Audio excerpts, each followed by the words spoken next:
Trouver un maître était plutôt simple. La piñata. Mais le garder...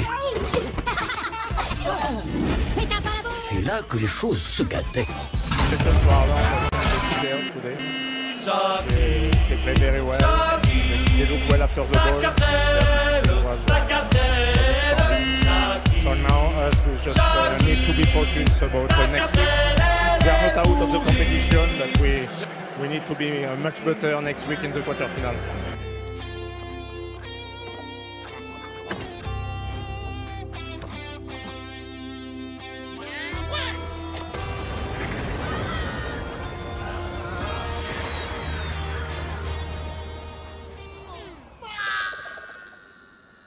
Years ago, how do you feel that? We feel that if we want to carry on, we need to beat New Zealand in 1 week. So we need to be focused. We are not out of the competition. We need to be focused about next week. Thank you. Thank you very much.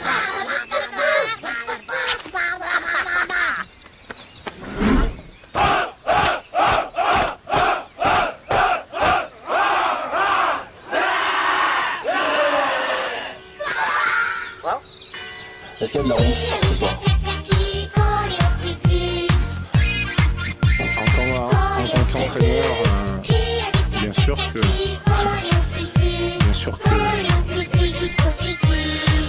c'est plus que difficile.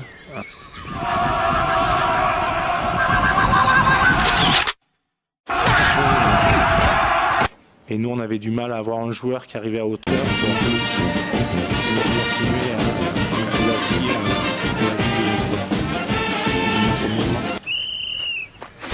Surtout, ne le prenez pas mal, mais je vous déteste. Et maintenant, torture.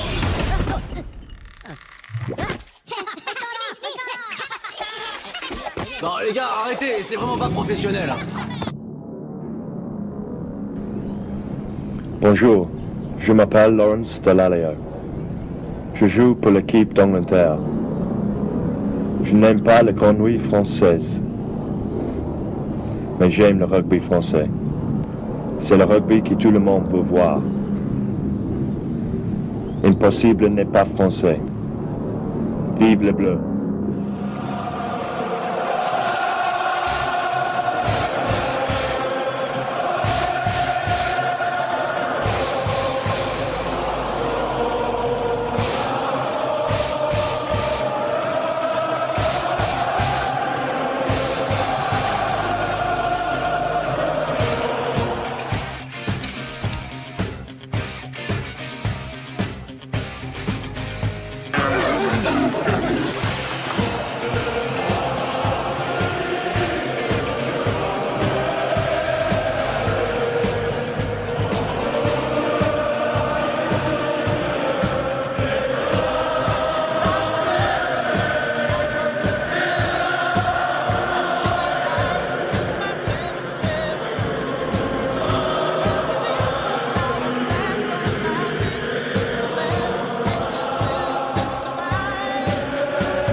De la ferveur dans cette Marseillaise. Cédric Clément, on se disait cette semaine, là on prend du plaisir et si on se fait plaisir, on est dans le vrai. À Souillac, lorsque j'étais tout gosse, avec ce magnifique rugby champêtre de l'enfance, j'ai commencé à toucher une balle ovale tout de suite, puis après au lycée, enfin. J'ai toujours d'ailleurs été un joueur tout à fait misérable. Mais il n'y a pas de grands ou de petits joueurs de rugby, il y a simplement des joueurs de rugby. La grande famille du rugby est formée par tous ceux qui ont, une fois dans leur vie, touché une balle ovale. C'est du qui va quasiment au contact des joueurs néo-zélandais. Le premier défi de ce quart de finale.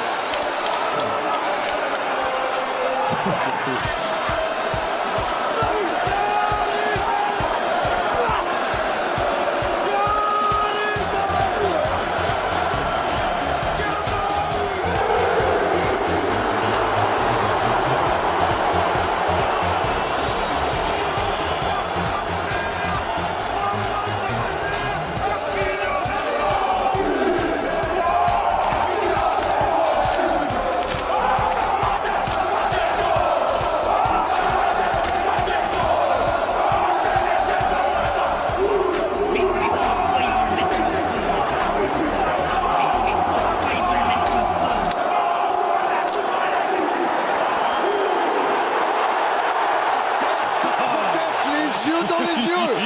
Le défi terrible entre Néo-Zélandais et Français. Alors Roger, c'est par là que les gars sortaient. Eh oui, c'était la minute où les clameurs s'élevaient dans Colombe. Là. Formidable. Colombe, c'est fantastique. Tout a commencé là en 1908 avec un France-Angleterre où on prenait des raclées terribles d'ailleurs contre Galles, contre l'Écosse. On prenait des points.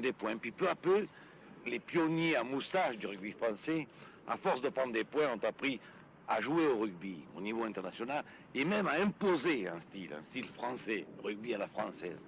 Peut-être c'était Colombe qui lui donnait cette âme, ce cœur, ce rugby qui faisait chanter, qui faisait pleurer. Parce que le rugby fait chanter et pleurer, ça dépend des moments, ça dépend des minutes. C'est pas un sport comme l'autre. Cartouche, Piqué, Darouille, ah oui, Darouille, ah, il y a 162. Je me souviens de cet essai, tenez, je mets mes lunettes pour mieux le voir. Il se passait là-bas. Les Français avaient attaqué d'abord par la droite. La balle avait circulé de main en main, tout le monde l'a touché, c'était fabuleux. Pas une maladresse, rien. Bouquet, Albaladejo. Albaladejo, Bouquet, André Boniface, Rancoul, Lacroix, perce au centre, Domenech saute, et Domenech. Messieurs, c'est un essai historique. Et c'est Crost qui marque. Paf, et il marque là, exactement là. Et 3 essais, il a marqué ce jour-là. Mais celui-là, j'ai dit à ce moment-là, et je regrette dans le fond de ne pas être mort, ah, quand on a vu ça, on peut mourir. Oui, oh, splendide. Moi je vous le dis, ça c'est du rugby.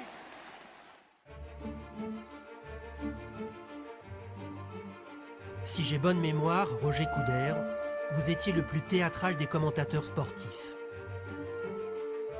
Vous aviez le cœur ovale et le sang bleu, aussi bleu qu'un maillot de rugby français. Vous aviez lié votre vie à celle des joueurs, qui étaient plus que des joueurs. Ils étaient vos petits. Les jours brillants de